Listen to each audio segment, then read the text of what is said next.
Thanks for joining us on KARE 11 News Now. I'm Chris Harapsky. Let's get right to your headlines. Breaking this afternoon, a judge has found probable cause to hold the Trump administration officials in contempt for sending deportation flights to El Salvador. Those flights, according to the order from Judge James Boasberg, quote, demonstrates a willful disregard for its order, end quote. That order, which came in mid-March from Boasberg, told the administration to stop using the Alien Enemies Act to deport alleged Venezuelan gang members.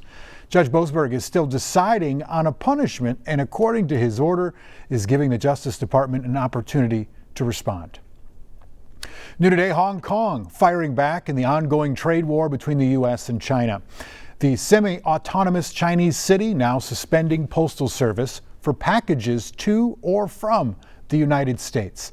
That's after President Trump got rid of an exemption for items posted from Hong Kong to the U.S. Hong Kong will stop accepting packages transported by sea immediately, they say, and stop taking airborne packages starting April 27th.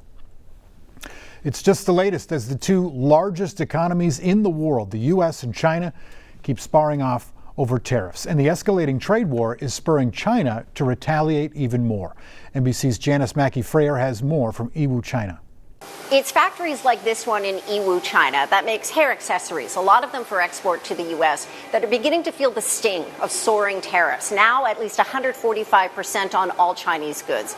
China is still refusing to negotiate with President Trump, and now the retaliation goes beyond tariffs. Beijing telling Chinese airlines to not order jets from Boeing. It's America's biggest exporter, this according to Bloomberg. China's also putting export controls on critical rare earths. It's limiting Hollywood films in the Chinese market, adding U.S. companies to its unreliable entities list, and threatening to cut off talks on fentanyl.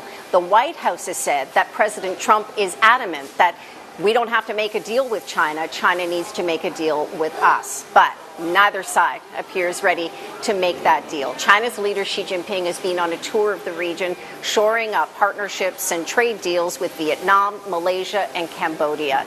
Part of the diplomatic ramp-up is allowing economic nationalism to flourish online here, along with a flood of AI-generated memes showing Trump administration officials working on factory production lines. But beyond the rhetoric, there is real impact for consumers, feeling it in everything from toys to toothbrushes to baby goods. Tariffs do pose a risk for China's economy, too. It's no secret that growth is slowing here.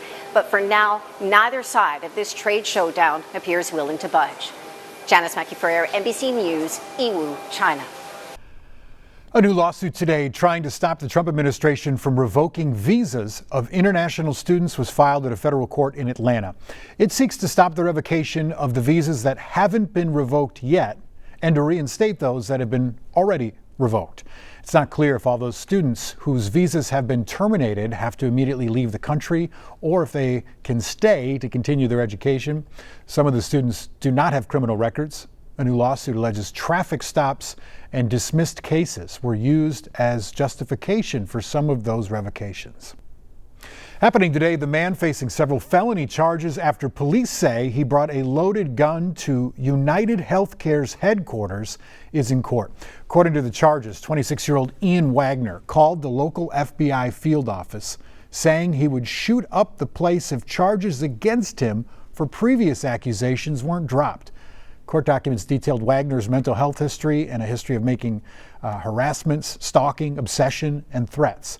Wagner doesn't have a connection to United Healthcare, but he told authorities he chose the location because he knew it would get the attention he wanted.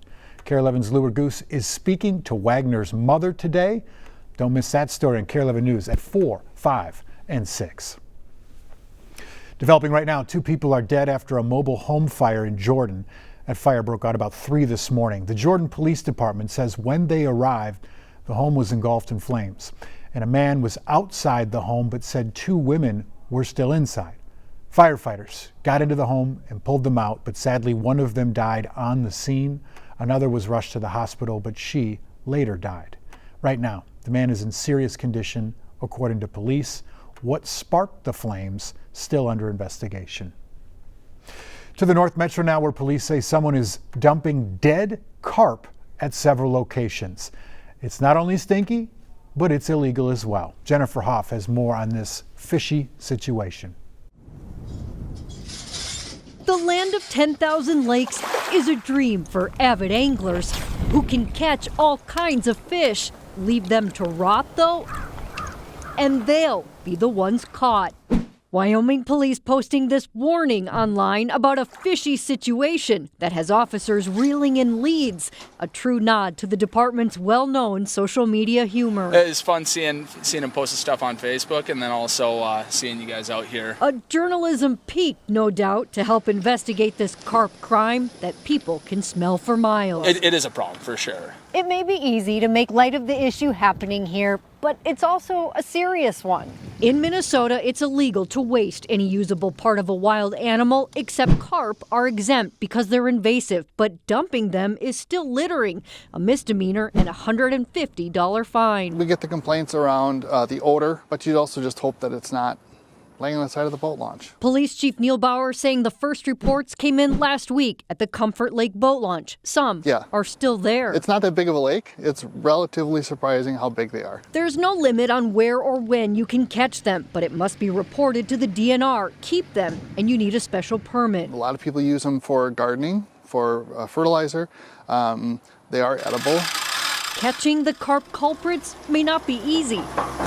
It is fun trying while reminding everyone to help keep our communities clean. We have a lot of lakes in the Chisago County area that are fantastic fishing venues, and I know people like to enjoy it, and we just want to make sure that that remains that way. In Wyoming, Jennifer Hoff, KARE 11 News. Happening right now, mosquito control helicopters crisscrossing the state as the busy insect season gets underway. More than 200 seasonal workers are starting this week with the Metropolitan Mosquito Control District.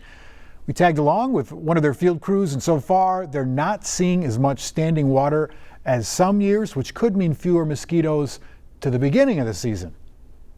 It started off pretty dry, so we might see a little bit of a slow start to the season, but as soon as the rain comes, we're going to see more and more mosquitoes coming out. And a lot of mosquitoes, it's like predicting the weather, so we can have a pretty good idea what next week's going to look like, but beyond that, it's following where the rain is going to fall.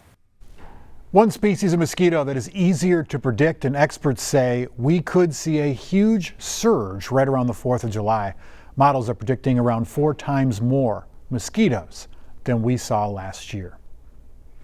Well, it's a familiar scene. You're at a concert or an event, but the only option to hydrate, spending $8 on a bottle of water. This morning, Minnesota lawmakers are looking to make it a law for organizers to provide free water at events. But how would that work? Morgan Wolf explains. Once the snow melts, Minnesotans know how to take advantage of our summers. We're an outdoor ballpark. You may not believe it right now in the middle of April, but it gets pretty hot here in the summer months. This bill just kind of came to me last summer while I was having conversations with people about the heat. Representative Lee Finke is stepping up to the plate with a bill that requires entertainment events to provide free water. There are numerous ways for this to be successful and really low stakes.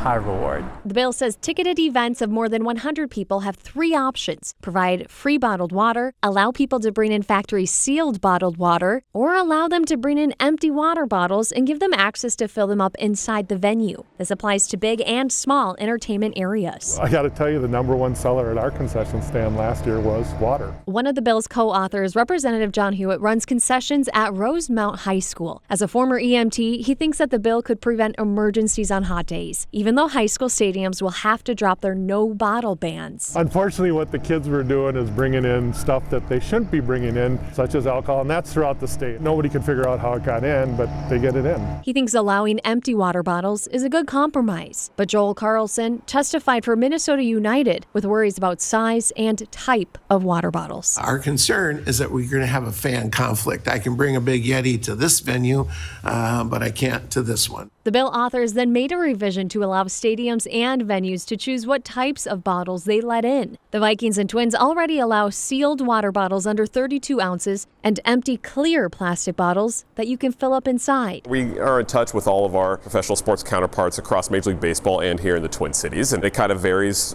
team to team, stadium to stadium. I love coming to sporting events, and I hate to admit this, but I did not know you had that. rule. I just thought that you couldn't bring any water in or any drink. And responsible events are already doing this. They just want to have water. Finke hopes creating this universal rule will bring awareness about the options that people have. This is easily the most popular bill that I have ever introduced. Every single person that I have told this idea to has been enthusiastically supportive. Everybody recognizes that this is a problem.